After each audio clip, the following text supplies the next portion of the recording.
our speaker here and co-host, Cathrine Hatcher. Go ahead, Cathrine. Thank you, Kathy.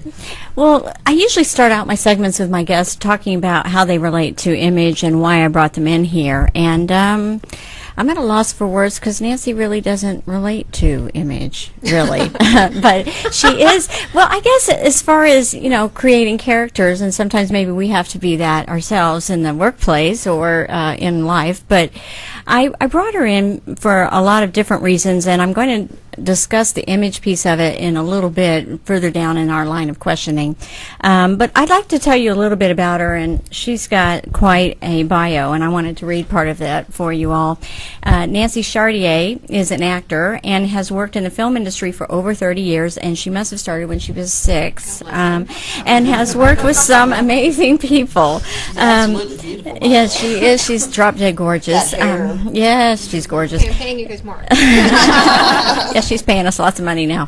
She is the marketing director of Random Order Entertainment, which is a phenomenal group of talented working artists. Nancy is an acting coach with REACT since 1995, and many of her students can be seen on television and the big screen. Shows such as the critically acclaimed Weeds, It's Complicated, in Die Hard 4, and on Greek, as well as on Broadway.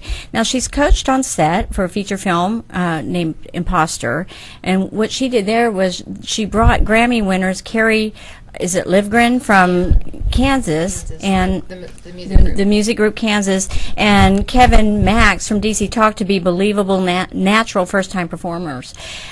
She's she had a clip. They had a clip of that. Yeah, and the deal, and you did. I watched the trailer. They were quite good. I coached them, yeah. Yeah. They did a great job. Actors. They did a really, really good job. She can turn any of us wannabe actors into major actors, I'm sure. Yes. Now, she's a co-writer on the feature Billy the Kid, and Nancy is also loving the developmental process of producing a television show. She has guest lectured at TCU and SMU, Collin County Community College, as well as Richland Community College. She won Volunteer of the Year at the, now tell me the name of the center. Lee Todd, I knew I'd pronounce it wrong, Center, teaching acting to runaway and troubled teens. Nancy is a director, actor, coach, and has been mine for a couple of years, and a very dear friend. Nancy, I'd like to welcome you to the show. Thanks for having me. Yes, she's amazing.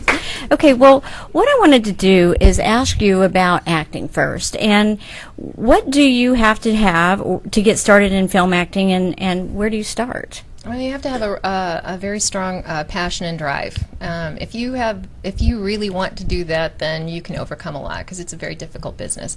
But the thing that you should do to start is locate a good film acting coach, and there are several in Dallas, not just me, but you can I thought you were the only one. I know. I lied to you. Oh, you had me believing. Good actress. There you go. Because a coach can one, give you the fundamentals that you need to. You don't even know what you don't know to get started in the film. Do you know what I'm saying? You don't know what a headshot is. You don't know what a resume looks like. Resume in the film world is completely different than a resume in the business world. I don't even know what a resume in the business world looks like. So you haven't needed one, right? Thank God. Right. Right. But so they can get you started and point you in the direction of how to go about getting a talent agent. A talent agent is going to be the person that represents you and gets you the really good auditions. You know, there's stuff that you can find on the internet, I think, from Craigslist, I guess, for independent films and stuff like that. But if you actually want to get paid, then it is good. It's kind of a goal. But if you want to keep your clothes on, that too. There you go. So, Jimmy Production. Wasn't really going there, but good point. Yeah, exactly. And movies. Okay. Yeah, they can point you in the direction of accredited SAG-based agents. Are you a member of SAG? I'm not a member of SAG. Texas is a right-to-work state, and which means that you don't have to be a member of SAG. It's a great organization, but there's a lot of work that goes on here. Yeah. But SAG right now is working at reformatting their rules so that the people that are members of SAG can also do. So you have to be one or the other. Yeah, well, yeah. There's a gray area, but I don't want to talk about that. You don't want to be called scab. No, that is a thing, but that's only when they're having what is it when they're picketing thing, strike. Thank you. Yes, they're having a strike, and then you're crossing the line, and so there's that. But well, you hear about agents, and some of them will say, "Listen," they approach you in the mall, and they go, "Hey, that's a red flag. Gold chains. You are perfect for this film that we have," and I'm sure some of that really does go on where you get discovered. But how do you know what to avoid? I mean, how do you know? The big red flag is if they're wanting you to pay them money. A good, reputable agent will never ask you to pay them money for headshots or anything. Now, you have to have headshots, and they will give you, places where you can go and you can choose, but they're not saying, okay, $1,500 and we'll give you your headshots. Yeah, exactly. That's a big red flag.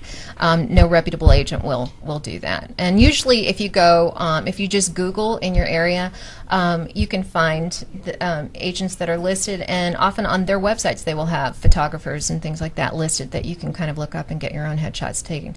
And that's how you go about getting a real agent, is you submit your headshot and your resume and a small short cover letter to the agents to see if they'll bite. Okay. So what do you have to be a film actor? I mean, what would make someone a film actor over another one? Is there any rules or any kind of talent?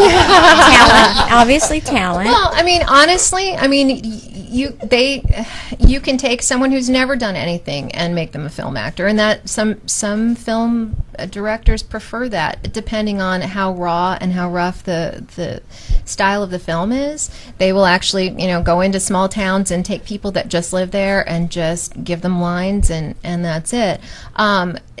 Does that make them a film actor? No, they don't know, what back to one means. They don't know, you know what I mean? There's a lot of terminology that you can just get lost, and so it depends on the quality and the level of and the degree of professionalism that you want to achieve. Right.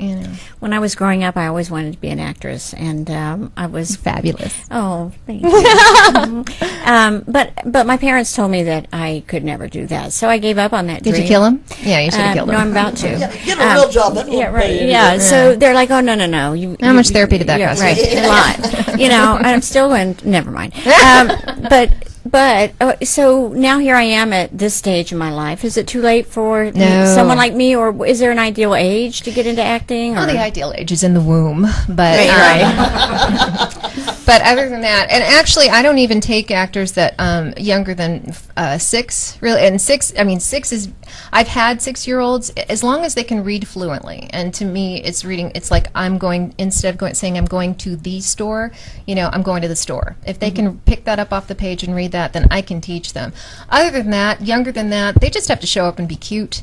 There's not really a whole lot of coaching that you can do on an ongoing basis that they can really extrapolate and understand and retain, other than them showing up and being cute. And if there's something emotional or whatever, then on set that they would actually, they're either going to blow peppermint in their eyes and coach them, or how do you make your dog? Like, what do you think your dog's talented? I mean, I see people there in ads and stuff. I actually have a student whose wife is an agent for animals, and she has a website. And I can't. Is it Animal Trackers? Or, no, it's like Monster Animals. Cynthia, what was that?